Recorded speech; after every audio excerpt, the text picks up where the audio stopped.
Bonjour à vous, bienvenue à l'Encéphale. Alors l'Encéphale, c'est un congrès pour les psychiatres et vous parlez d'intelligence artificielle, vous êtes les cofondateurs de Copilot Works. Alors peut-être dans un premier temps, on aimerait savoir c'est quoi Copilot Works? Oui, je vais prendre cette question du coup. Merci pour cette question. Donc en fait, Copilot Works, c'est une plateforme qu'on a cofondée tous les deux qui vise à démocratiser l'usage de l'IA générative pour toutes les populations qui ne sont pas techniques ou technophiles.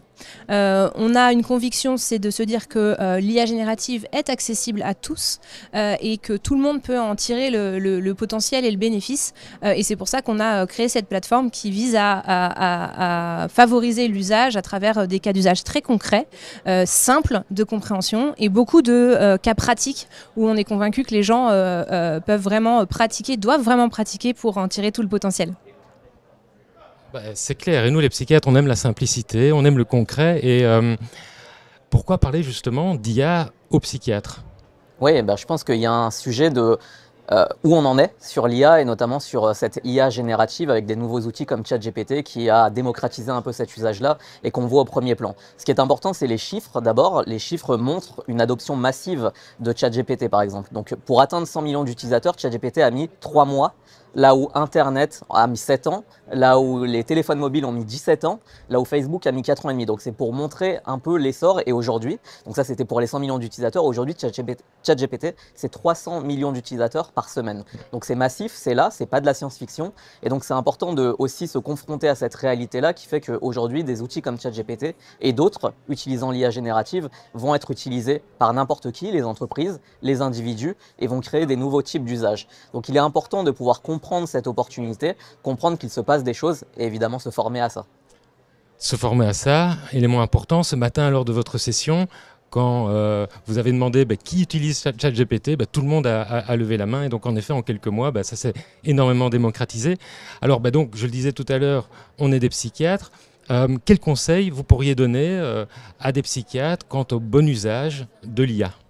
Il y a un premier élément qui est important, c'est de considérer l'IA vraiment comme un assistant, comme un copilote qui va nous assister dans des tâches et qui va être là pour nous augmenter. Et ça, c'est un point important, c'est-à-dire qu'en tant que psychiatre, vous avez une connaissance, vous avez une expertise, vous avez votre savoir-faire également, et ça, il faut que ce soit votre, on va dire, spécialité qui reste et qui va être augmentée par l'usage au quotidien ou régulièrement de ces outils comme ChatGPT pour aller brainstormer, pour aller se challenger sur des idées, pour aller se confronter à d'autres choses, mais qui est là vraiment comme un assistant et non pas comme quelque chose qui va remplacer. Et ça, c'est un point qui est crucial dans cette partie formation et utilisation de ces outils-là, c'est vraiment de le considérer comme ça, parce que la responsabilité reste aussi la vôtre. Il y a une question aussi éthique qui va se poser, qui est dans tous les métiers, mais qui est dans la vôtre aussi très important en tant que psychiatre. Et donc c'est pour ça que vraiment le considérer comme un assistant et se dire que ça va m'augmenter est la chose importante dès qu'on se met devant ce type d'outils-là.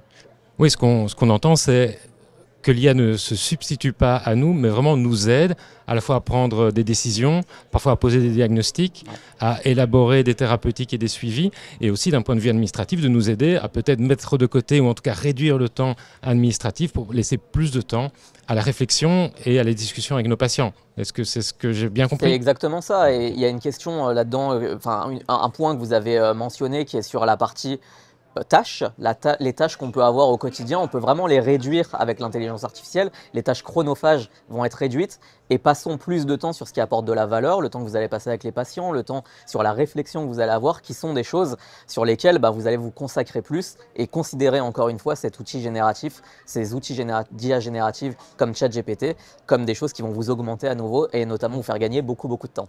Oui, alors beaucoup de temps, mais en même temps, c'est un outil qu'il faut apprendre à apprivoiser, il faut peut-être se former. Et si vous aviez des conseils à donner aux novices et aux profanes que nous sommes, simples psychiatres, qu'est-ce qu'on peut dire quand on est face à ChatGPT, un prompt à écrire? Comment est-ce qu'on fait? Quelle formation finalement faut-il avoir? Merci. Pour la partie formation, plusieurs choses. La première, il faut effectivement l'utiliser, le tester. Comme vous l'avez dit précédemment, ce matin dans la session, il y a plein de mains qui se sont levées quant à l'usage qui utilise ChatGPT. Généralement, quand on pose une deuxième question après celle-ci, c'est qui l'utilise tous les jours. Et là, il y a 90% des mains qui se baissent. Et c'est là l'importance en fait à travers la formation, l'usage est clé. Parce que tous les jours, il y a des mises à jour, des nouvelles fonctionnalités, des améliorations. Et en fait, dans le temps compressé de l'IA générative, quand on loupe une semaine, c'est presque comme si on loupait 2 mois d'innovation dans les disruptions précédentes. Donc ça, c'est vraiment y aller, se former et vraiment tester l'outil. Il n'y a pas vraiment de secret là-dessus. C'est notre conseil. Et enfin, 2-3 petites astuces par rapport à ce qu'on disait, le prompt. Quand on envoie une requête ou une instruction dans le chat GPT, on a une conversation.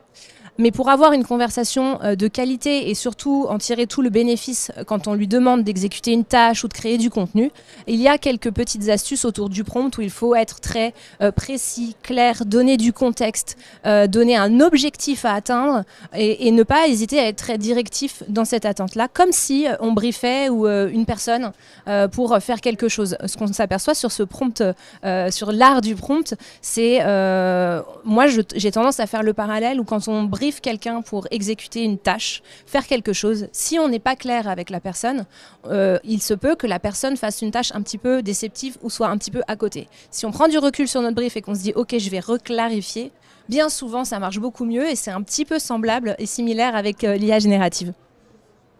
Bien, un grand merci. Merci Anthony, merci Anaïs.